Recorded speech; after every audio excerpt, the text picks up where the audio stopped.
Ade Puspitasari atau Triadianto?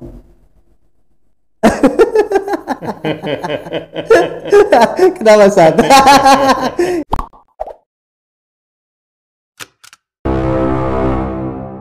Assalamualaikum warahmatullahi wabarakatuh. Jumpa lagi di Rujuk Podcast, dan Rujuk Podcast kali ini sangat spesial dan kehadiran tamu. Beliau adalah sosok anggota DPRD Provinsi Jawa Barat yang juga Ketua DPD PKS Kota Bekasi, Bang Ustadz Heri Koswara atau Bang Herkos. Assalamualaikum Bang Ustadz. Waalaikumsalam warahmatullahi wabarakatuh. Ceria dan gagah nih hari ini. Hari berkah, hari berkah ya, hari raya ya umat Islam, hari Jumat ya. Jumatan di mana tadi Pak Ustadz? Saya kebetulan tadi di pesantren. Pesantren ya. Dengan santri ya. Oh, luar biasa. Kita udah janji pagi, tapi alhamdulillah nih ada Jumat langsung tepat langsung ke studio hari ini ya. Iya, karena kondisinya juga alhamdulillah agak enak badan ya. Iya. Iya, luar biasa. Kita kan alumni COVID ini. Jadi harus siap. extra hati-hati. Siap. Jadi tidak menutup kemungkinan kalau misalnya udah pernah kena COVID bakal terdampak lagi, terkena lagi gitu ya. Iya, kan ada istilah long COVID itu ya. Oke. Nanti setelah kita dinyatakan negatif, masih ada hal-hal yang kita rasa di badan kita ya, yang kadang-kadang muncul tuh sore, atau kadang-kadang masih suka kelingan. Oh gitu, suka kelingan kepala gitu ya. Oh. Makanya sampai hari ini masih mengkonsumsi beberapa vitamin gitu ya. Vitamin dan obat itu ya. Oh, siap. Ya, semoga sehat selalu Ustadz. Amin, Ya, saling mendoakan insyaallah. Amin. Mudah-mudahan nanti mungkin perhelatan 2023 bisa memeriahkan. Iya. Mengalir. Siap. Ya, baik Ustadz. Bicara anggota DPRD provinsi. Nah, Ustadz sebelumnya kan di DPRD Kota Bekasi 3 periode kalau nggak salah ya? Iya. 3 periode atau 4 periode? 3 ya, 3 periode. Yang keempat. Pernah jadi ketua Komisi 4, terakhir jadi wakil ketua DPRD Kota Bekasi. Iya. Dan saat ini di DPRD Provinsi Jawa Barat. Kalau boleh tahu di komisi berapa nih Ustadz di DPRD Provinsi Jawa Barat? Iya. Baik, terima kasih Mas Lukman, para pendengar sekalian. Jadi memang sejak kita masuk di Partai Keadilan ya, saat itu kemudian berubah menjadi Partai Keadilan Sejahtera, saya sudah mendedikasikan hidup ini ya, bahwa dakwah jalan yang akan saya gunakan adalah jalur politik. Jalur politik ya. Karena kita pahami bahwa di dalam Islam pemahaman tentang sumuliyatul Islam adalah agama yang universal. Seluruh aspek kehidupan itu diatur oleh Islam, betul. Termasuk salah satunya ada dalam politik ya, siasah itu ya. Nah, siasah atau politik kalau ini tidak dimasukkan oleh orang-orang yang baik, maka dia akan dimasuki oleh orang-orang yang tentu tidak baik. Betul. Apalagi pengaruh dampak yang bisa kita lakukan dalam ranah politik luar biasa.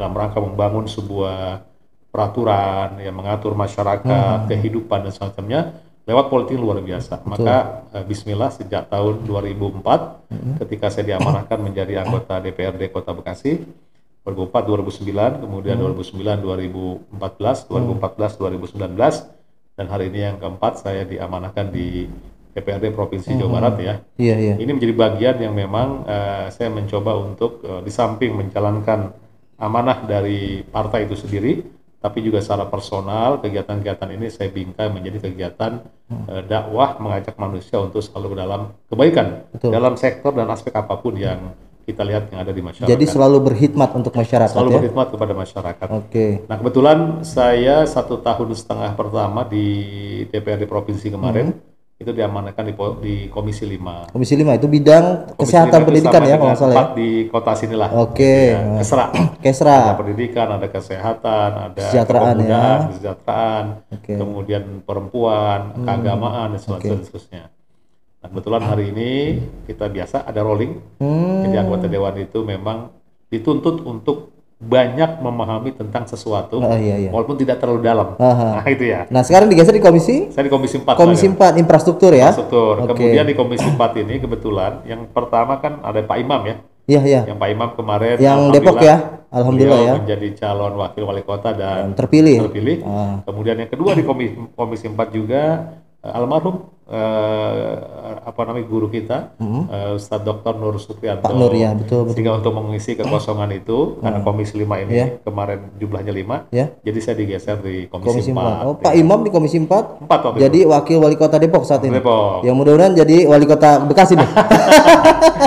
itu mengalir saja. Mengalir aja. Kita hidup mengalir, Iya, rileks, iya, nyaman saja. Gitu ya. Politik harus begitu. Harus gitu ya. Harus begitu. Jangan penuh ambisi. Jangan terlalu penuh ambisi. Nanti kalau nggak kesampaian kita kadang-kadang suka. Betul, gitu ya. betul. Apalagi Santai PKS saya unik sekali nih, Ustadz ya, izin ya. Iya, gimana? Sebagai partai ini nggak apa ya, untuk kader itu jangankan untuk ambisi gitu kan. Nah, Ya, tapi ketika diamanahkan atau disiapkan oleh partai harus siap gitu. Nah, ini kan menarik gitu kan. ya ini bagian prinsip dalam memandang sebuah jabatan ya. Iya. Dan ini saya kira satu hal yang sangat asasi sekali, suatu hal yang sangat mendasar sekali dalam kehidupan kita, bahwa jabatan ketika kita pandang menjadi sebuah tanggung jawab, bukan sebuah kehormatan, Betul. maka itu implikasi sangat luar biasa.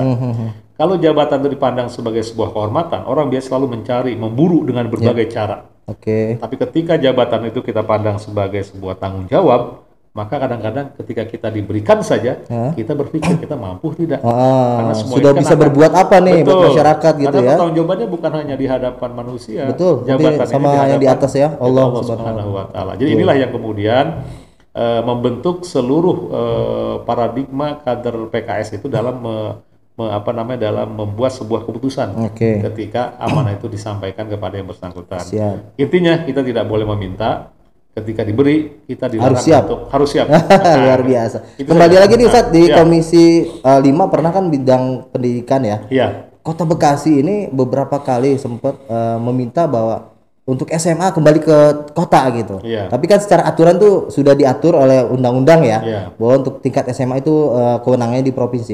Nah, menyikapi hal itu seperti apa Ustadz?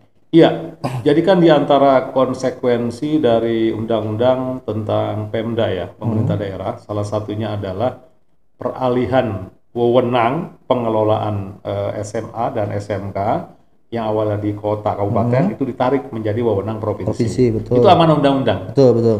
Ya memang saat itu ketika undang-undang ini diimplementasikan, ada beberapa daerah yang melakukan judicial review ya. Iya, judicial review. Tapi kemudian tidak dikabulkan. Jadi ketika amanah itu, kenapa amanah itu lahir dalam rangka tujuan umumnya adalah dalam rangka untuk pemerataan pendidikan di tingkat menengah. Menengah ya, sampai daerah-daerah terpelosok gitu ya. Contoh di Jawa Barat misalnya, Iya. ya. Ketika SMA SMK ini dikelola oleh tingkat kota dan kabupaten, itu sangat jomplang. Kota yang maju tingkat SMA-nya ya. Kayak Bekasi, Kota Bandung, Iya. kemudian Kota Bogor. Ya memang relatif sudah bagus. Betul. Ya walaupun tetap terjadi banyak masalah ya. Iya. Tapi dibandingkan dengan wilayah-wilayah yang lain, Yang itu selatan ya, Garut, selatan, Tasik dan gitu ya. seterusnya.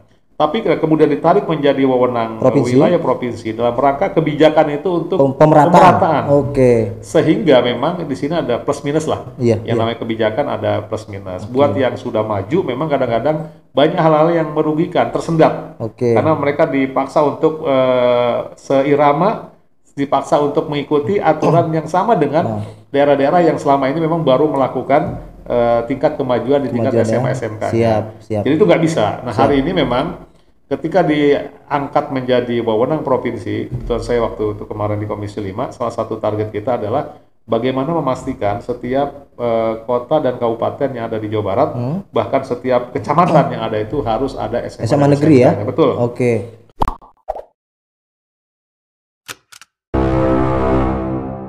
Ustadz, tadi di segmen pertama kita sempat terputus nih Ustadz. Ya. Terkait tadi Komisi 5 ya, bidang pendidikan, SMA terutama dan SMK negeri. Nah, di Kota Bekasi ini kan sudah cukup belum sih kalau bicara SMA dan SMK negeri itu Ustadz? Ya.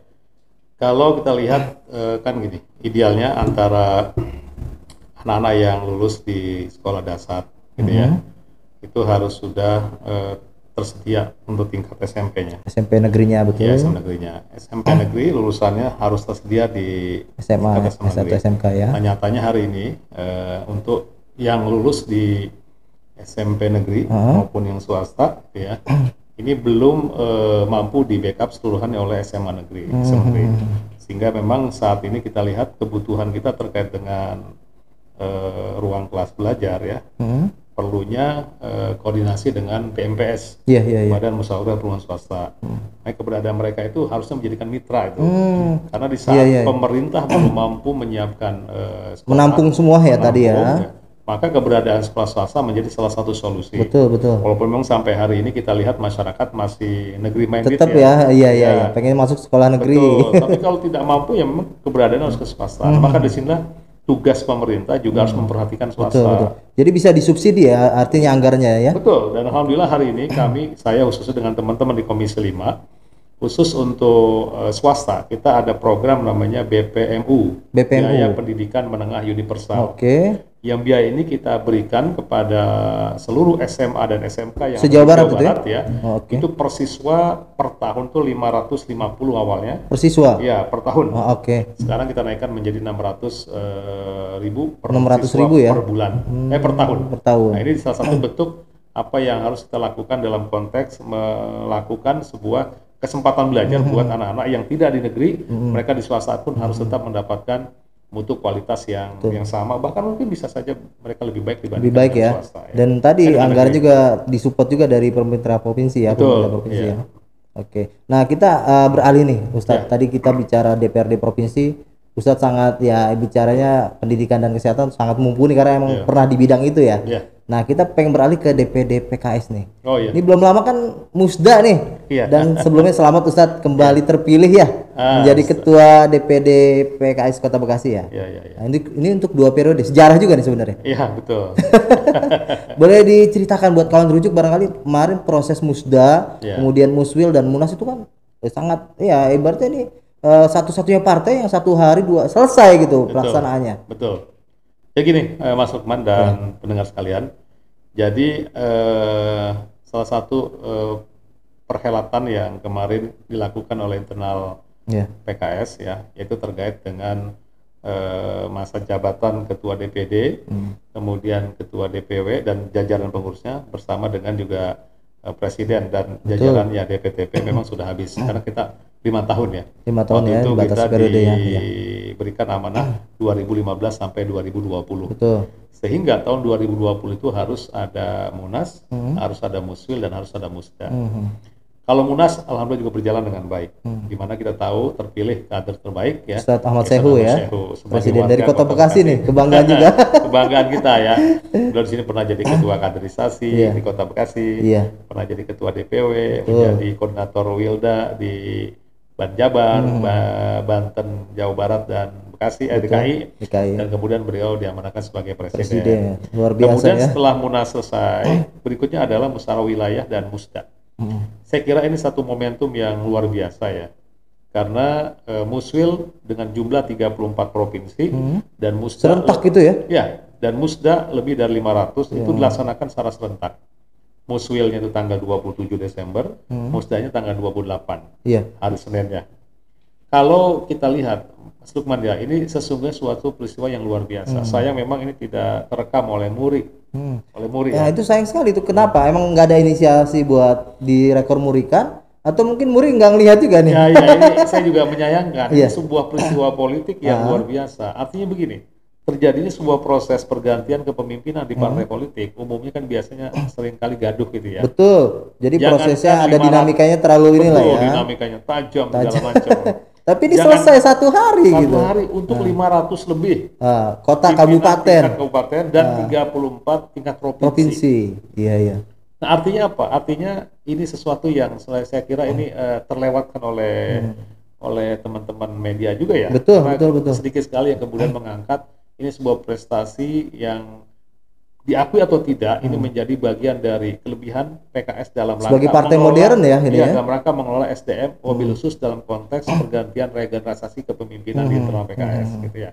Nah, tentu banyak yang bertanya, apa yang menjadi faktor ini? Ada 2 sesungguhnya kuncinya ya. Tanpa gaduh tadi tuh. Tanpa gaduh. Yang pertama adalah bahwa ini menjelaskan bahwa kader PKS adalah orang yang tidak gaptek dengan teknologi. Iya. Karena seluruh proses mulai Musda dan Muswil sampai pelaksanaan ini semua menggunakan teknologi. Teknologi semua syarat, informasi, keputusan ini dilakukan dengan menggunakan teknologi. Artinya kalau di sini tidak ada kepemahaman tentang teknologi, tentu tidak akan bisa mengikutinya. Betul. Yang pertama itu. Kemudian yang kedua adalah tingkat loyalitas dan dedikasi yang tinggi. Kalau orang diperintahkan hanya lewat jalur teknologi, tentu yang tidak memiliki loyalitas pasti akan mudah Betul. dia membantah, Betul. dia membela Tidak menerima khususnya, keputusan gitu ya. dan sebagainya gitu ya. Tapi nyatanya sampai pelaksanaan musda dan wisda selesai, dua hal itu berjalan dengan baik dan tidak ada satupun dinamika yang kemudian mengancam hasil keputusan yang sudah disampaikan.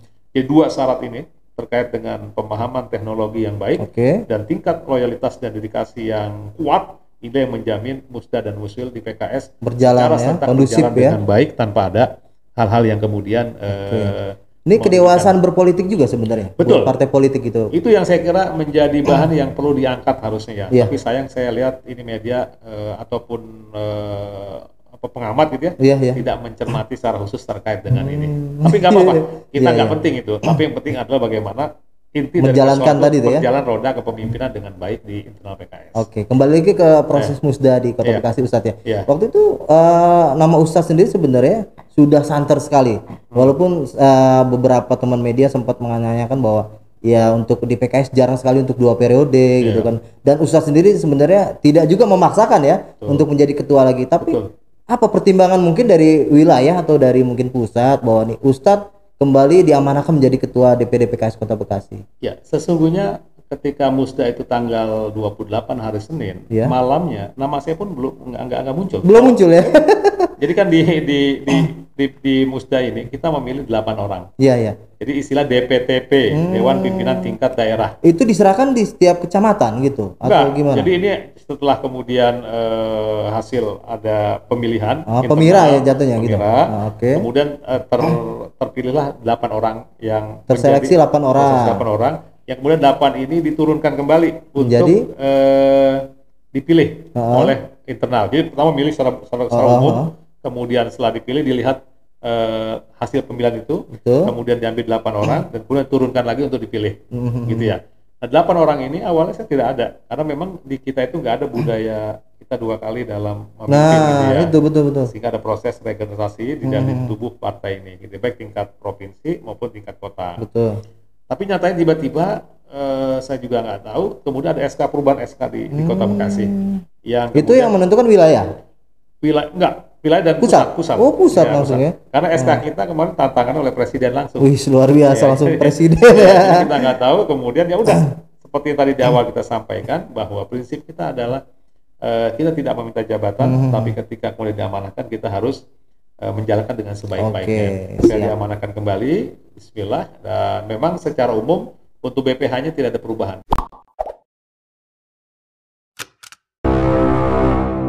Ustadz, tadi di segmen kedua kita membahas terkait DPD PKS, proses musda dan terpilihnya kembali Ustadz Hergi Koswara untuk periode yang kedua. Nah, belum lama ini ada pengumuman struktural di DPD PKS Kota Bekasi.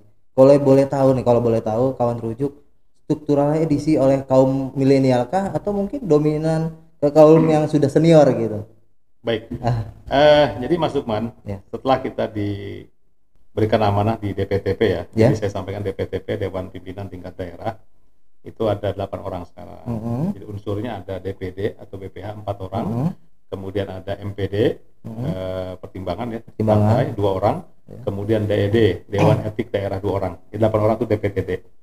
Nah, setelah itu kita diberikan amanah untuk segera menyusun struktur secara lengkap, ya.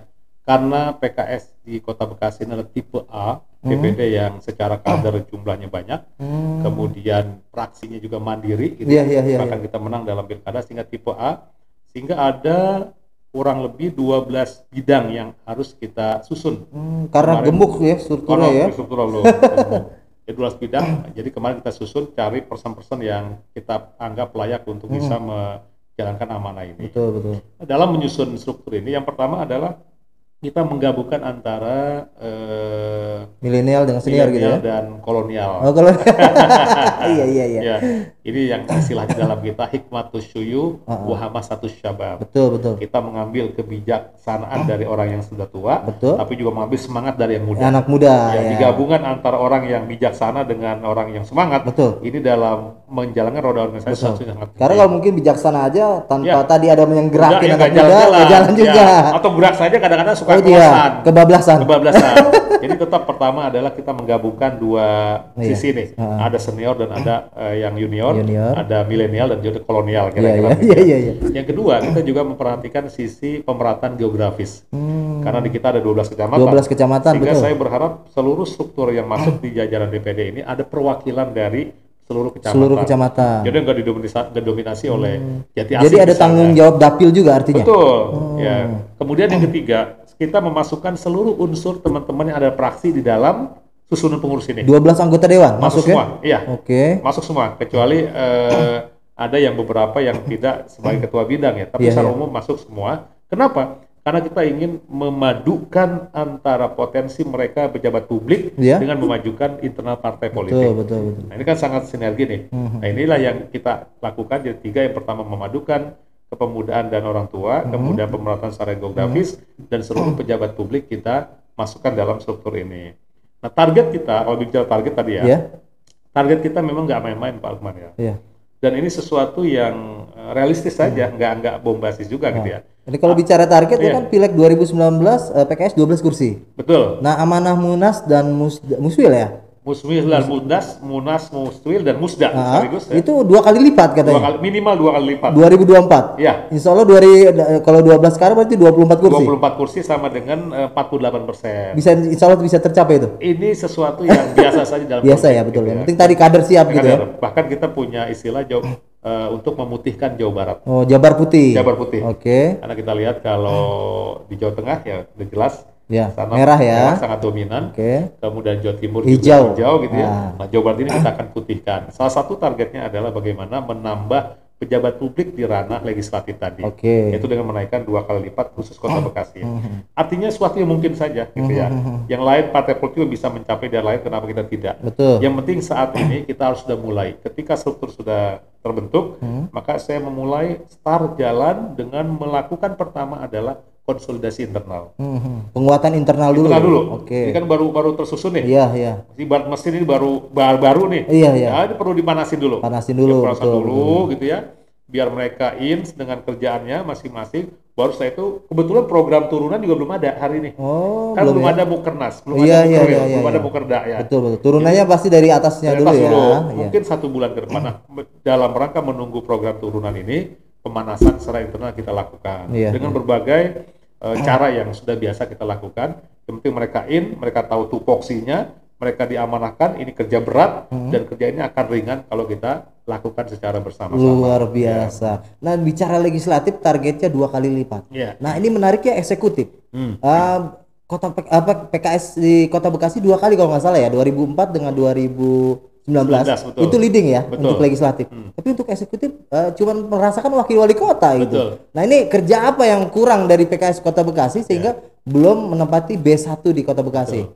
Jadi memang Lukman ya, Iya. kalau kita lihat capaian PKS di ranah legislatif ini memang luar biasa. Ya. Tahun 99 kita hanya 2 kursi. Kemudian naik sekian kali lipat, 2004 ya? itu 11 kursi. Luar biasa. Kemudian langsung. 2009 turun menjadi 10. Kemudian 2014 menurun 7 lagi ya? menjadi 7. Betul. Dan kemudian naik lagi menjadi 12. Jadi kita pernah menjuarai, bahasanya menjadi pemenang di ranah legislatif. Itu tahun 2004 dan 2019 kemarin. 11 dan 12. Iya. Apa yang kita capai ini sesungguhnya kurang lebih sama dengan Kota Depok, tetangga kita. Oh iya, iya, Sama. iya. Hari ini pun mereka dapat 12. Karakter pemilih juga hampir sama sebenarnya. Apa pun sama. Tapi yang membedakan Iya, iya. mereka di sana Bisa eksekutif. Iya, eksekutif sudah 4 periode 4 ini. periode. Sama Pak Abdul Mahmudi 2 periode. Iya. Kemudian sekarang Dr. Idris. Dengan keempat Pak Imam ya. Pak Imam. Oke. Mungkin nanti bisa berlanjut gitu Oke. ya. Nah, hari inilah Tantangan buat Kota Bekasi. tantangan hari inilah yang kemudian kita di Bekasi sedang menyusun namanya roadmap untuk pemenangan Persiapan pilkada. pilkada, pilpres, dan pileg di Kota Bekasi. Udah dipersiapkan Roadmap ini. mulai sekarang. Oke. Karena kan kita rencana mungkin 2003 nggak salah ya. Di rancangan undang-undang yang baru itu kalau tidak salah yang Kalau nggak ada perubahan 2023 ya. yang pemilu 2018 tetap dengan 2003 kecuali kalau digabung nanti di 2004 Oke, ya. siap. Ya di tahun manapun kita insya Allah siap Oke. gitu ya. Intinya kita menyusun roadmap itu. Di mana sesungguhnya kesalahan Nah, yang ada di harus Kota dipelajari Bekasi. tuh. Pelajari, kenapa tidak bisa gitu. Iya, Di iya. kabupaten tetangga kita Iya, juga iya. sebelah Oke, timur sudah oke. merasakan Oke. di eksekutif ya. Jadi faktor ketua partai juga pengaruh sebenarnya nih. Saya kira banyak Banyak hal ya? banyak hal. Oke. Tidak, itu bukan satu-satunya. Ya ada ketua partai, ya kader, ya kemudian pemilihan calon, Ya. kemudian membangun koalisi, penetrasi ke masyarakat. Ini saya kira banyak sekali. Juga mungkin juga masalah pendanaan. Ini semua akan kita kaji. Ya. Oke. Dan ini dalam politik kan sesuatu yang bisa dihitung-hitung ya. Iya, iya. Sesuatu yang nampak, sesuatu yang zohir gitu ya. Betul, betul. Arti kalau kita melakukan hal yang sama dengan apa yang dilakukan oleh daerah yang bersangkutan, maka hasilnya biasanya tidak terlalu jauh berbeda. Nah ini yang hari ini sedang kita persiapkan. Oke. Mohon doa dari masyarakat semua, mudah-mudahan kita bisa mendapatkan keputusan yang terbaik. Siap, luar untuk, biasa. di Kota Bekasi.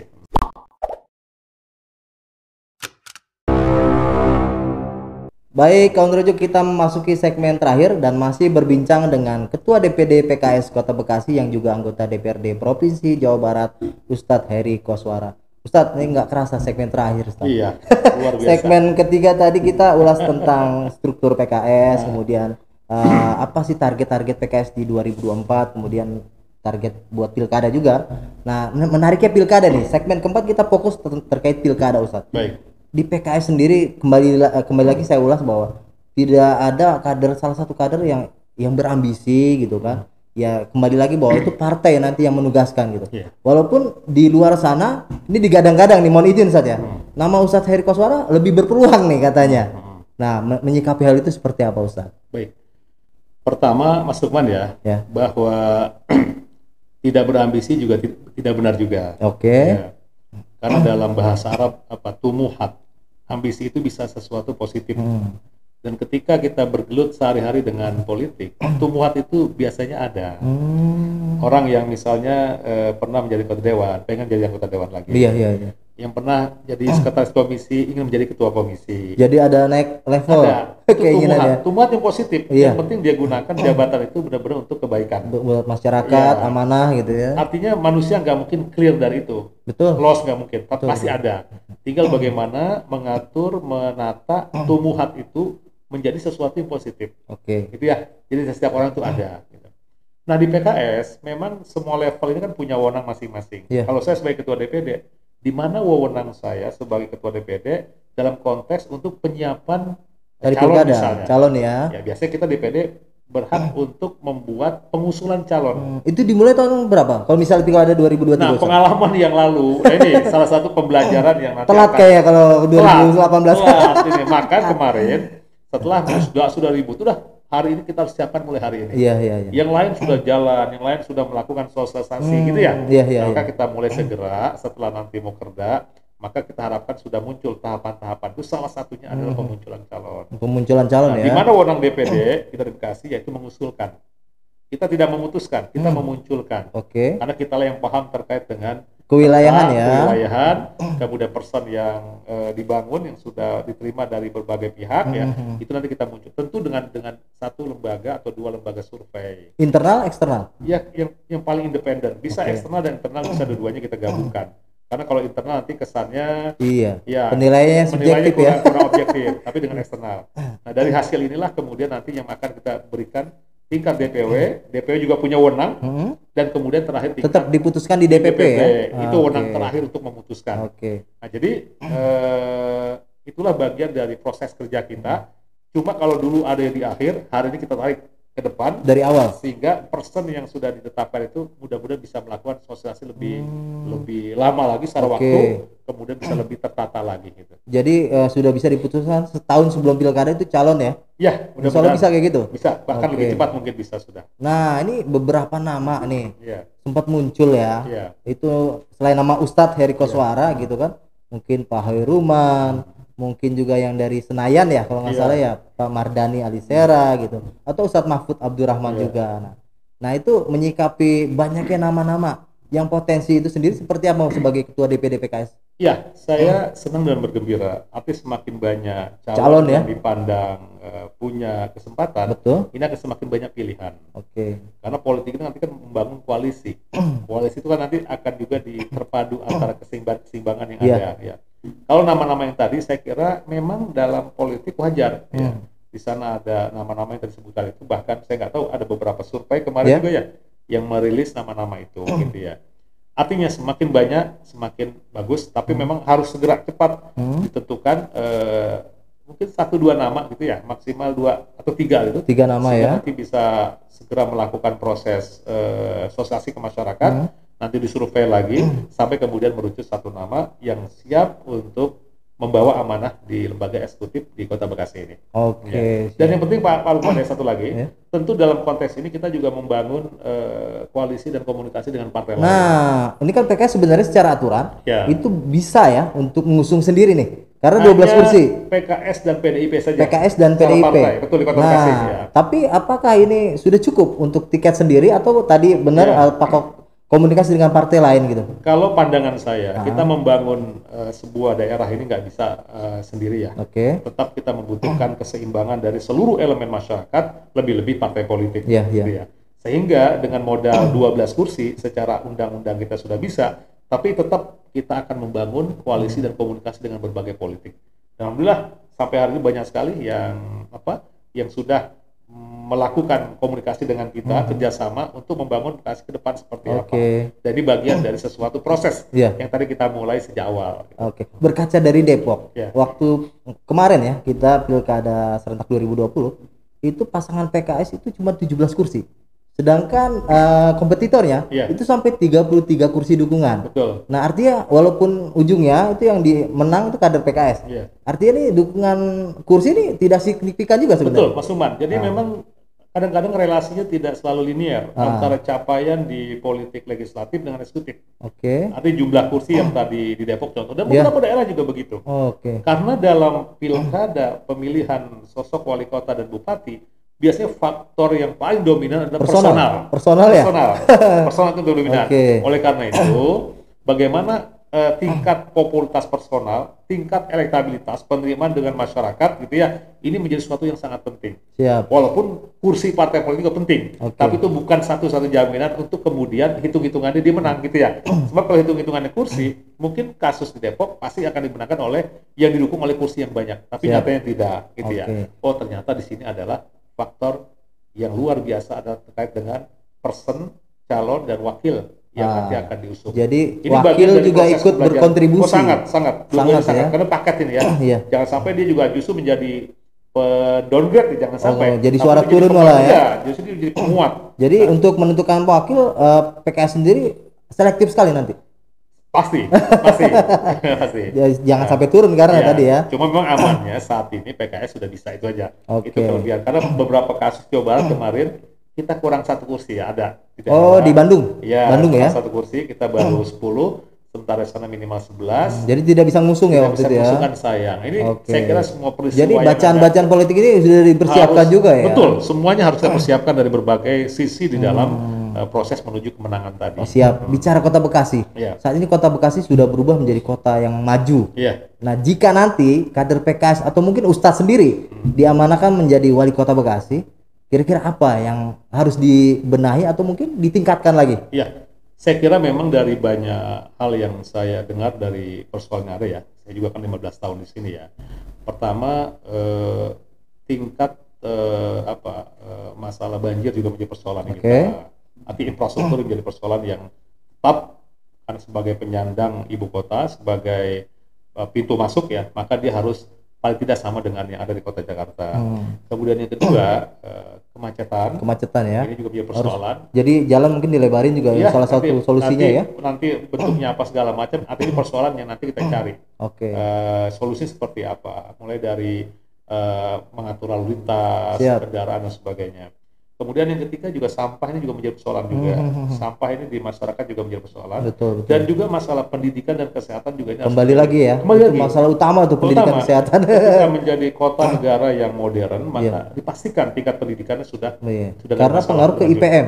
Betul, IPM salah satu IPM kan adalah pendidikan. Dan kesehatan juga harus menjadi prioritas utama. Saya kira masih persoalan di situ.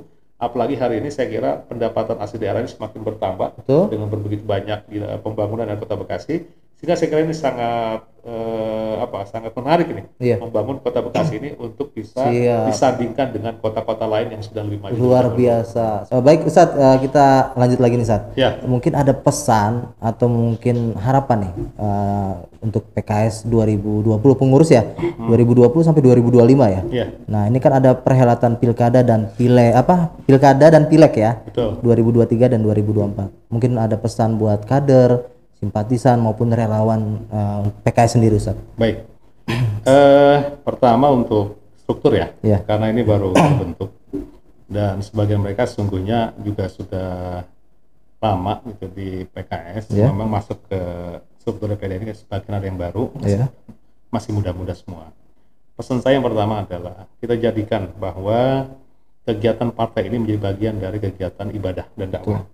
Kalau ini kita jadikan sejak awal sebagai dakwah dan ibadah, dan kita yakini merupakan salah satu pintu pahala dari Allah, maka ini tidak akan pernah kecewa ketika kemudian ada hal-hal yang kurang sesuai dengan keinginan, ya, atau dengan target. Tapi kalaupun kita diberikan kemenangan, maka kita tidak akan sombong.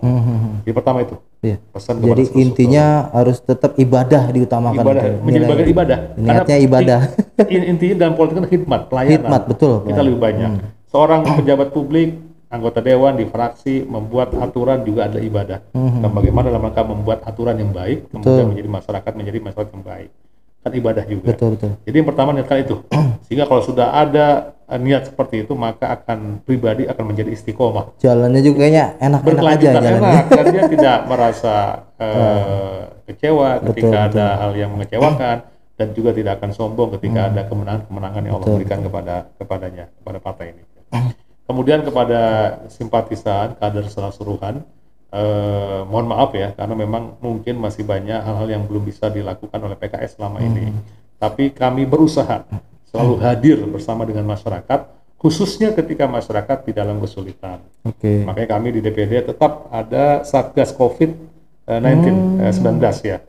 Artinya apa? Di antaranya adalah memberikan kemudahan akses kepada masyarakat, kepada pemerintah, kepada rumah sakit, kepada puskesmas gitu ya, yang membutuhkan informasi-informasi terkait dengan penanganan masalah COVID ya. Ini. Kemudian yang kedua, kita juga mempersiapkan dan selalu hadir ketika ada musibah seperti banjir, longsor dan sebagainya.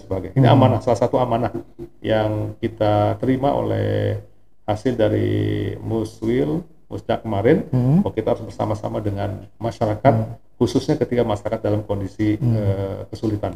Nah bicara banjir, penanganan banjir, PKS termasuk salah satu partai yang sangat tanggap nih kalau nggak salah nih Ustadz. Betul, ya.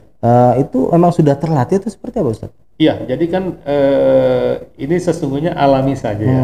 Karena ketika niat kita ingin membantu, ingin meringankan beban gitu ya, maka harus ada actionnya. Nah, salah satu yang paling memungkinkan di dalam konteks banjir di kita, pertama harus ada posko di sana. Banjir biasanya orang tidak bisa masakan ya. Betul. Banjir biasanya jadi harus ada dapur umum juga. Gitu banjir ya. biasanya orang sulit untuk melakukan pembersihan kepada pakaian dan rumahnya. Maka kita harus menyiapkan hal-hal sesuatu yang kecil tapi dibutuhkan. Nah ini kadang-kadang sangat dirasakan banget tuh ya. Pemerintah abai untuk membaca, melihat kepentingan yang sangat kecil yang dibutuhkan gitu ya. Iya betul. Nah, kita mencoba untuk hadir ke sana gitu ya. Siap. Artinya di PKS ada juga namanya kepanduan kalau nggak salah. Oh ya. Nah, itu juga sangat diberdayakan sekali itu. Betul. Ini kan bagian dari untuk keamanan ya. Kemudian untuk kan ada di kepanduan juga ada beberapa bidang, ada olahraga, untuk kemudian keamanan dan seterusnya. Kalau untuk penanganan musibah, biasanya kita gabungan dari beberapa bidang. Sebab di sana ada Kesra. Nah kebetulan ini ketua bidang Kesra juga anggota dewan. Iya. Nanti memang kita linkkan semua tuh. Jadi sehingga peluang mereka untuk berkhidmat tidak hanya dalam konteks sesuatu yang formal, tapi juga yang sesuatu yang langsung bisa dirasakan tadi ya. Baik Ustadz, perbincangan sebenarnya semakin menarik. Cuman dibatasi waktu nih. Baik, ya. Ustadz juga ada kegiatan. Tapi sebelum ditutup nih, di Rujuk Podcast ada namanya Tanjab, tanya jawab. Nah, Q&A spontan aja Ustadz. Baik. Jadi dijawab cepat 2 detik. Kita ada 2 pilihan. Siap ya Ustadz ya? Siap. Baik. 2023 PKS itu akan berkoalisi dengan dengan banyak partai atau cukup dua atau satu partai aja? Banyak partai. Banyak partai? Iya. Oke. Alasannya, Ustaz? Ya kita tadi Kan sudah cukup tadi 12 kursi. betul. Karena kita membangun sebuah daerah itu membutuhkan banyak elemen masyarakat, apalagi partai politik. Oke, siap. Siap untuk jadi calon wali kota atau tidak nih? Kalau diamanahkan siap. Kalau Tidak diamanahkan? diamanahkan juga lebih siap lagi. Siap, siap. Ade Puspitasari atau Triadianto?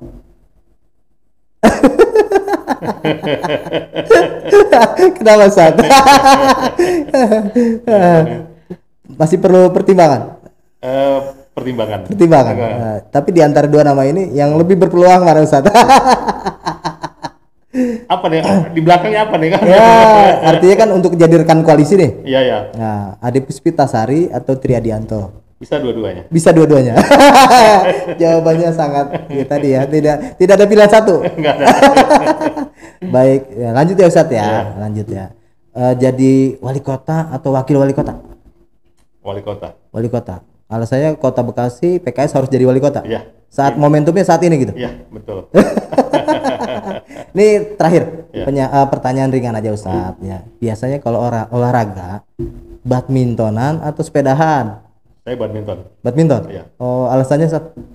Iya, sejak kecil jadi senang.